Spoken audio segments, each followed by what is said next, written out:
മോളുടെ ഫാൻസുകാരോട് അനുമോളുടെ അപേക്ഷ ചെയ്യുന്നുണ്ടായിരുന്നു.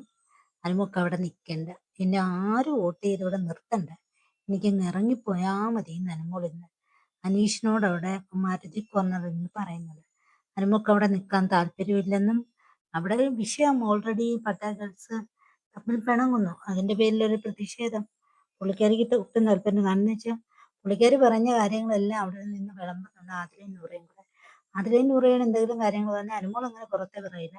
പക്ഷെ ഇന്ന് വീട്ടിലുള്ള ബാക്കിയുള്ള മറ്റുള്ളവരെല്ലാം കേൾക്കാൻ ആതിരയും നൂറയും കുറേ പറയുന്നുണ്ട്. അതുകൊണ്ട് അനുമോള് പറയുന്നത് എനിക്കിവിടെ നിൽക്കാൻ താല്പര്യമില്ലാണ്ട് എനിക്ക് പുറത്ത് പോകണം, എന്നെ ആര് വോട്ട് ചെയ്ത് വിജയിപ്പിക്കണ്ടെന്ന് പറയുന്നത്. കാരണം എന്ന് വെച്ചാൽ ഞാൻ എൻ്റെ വിഷമങ്ങളെല്ലാം അവർ എൻ്റെ സ്വന്തം അനിയത്തിമാരെ പോലെ കണ്ടാണ് എല്ലാ കാര്യങ്ങളും അവരോട് ഞാൻ പറഞ്ഞത്. പക്ഷെ അവരത് മനസ്സിലാക്കിയില്ല, അവരെന്നെ ഒറ്റിക്കൊടുത്തു എന്ന് വെച്ചാൽ മറ്റുള്ളവരുടെ മുമ്പിൽ എൻ്റെ കാര്യങ്ങളെല്ലാം പറഞ്ഞു എന്ന് നമ്മുടെ അനുമോൾ ഇന്ന് അനീഷിനോടൊക്കെ പറഞ്ഞ് സങ്കടപ്പെടുന്നുണ്ട്.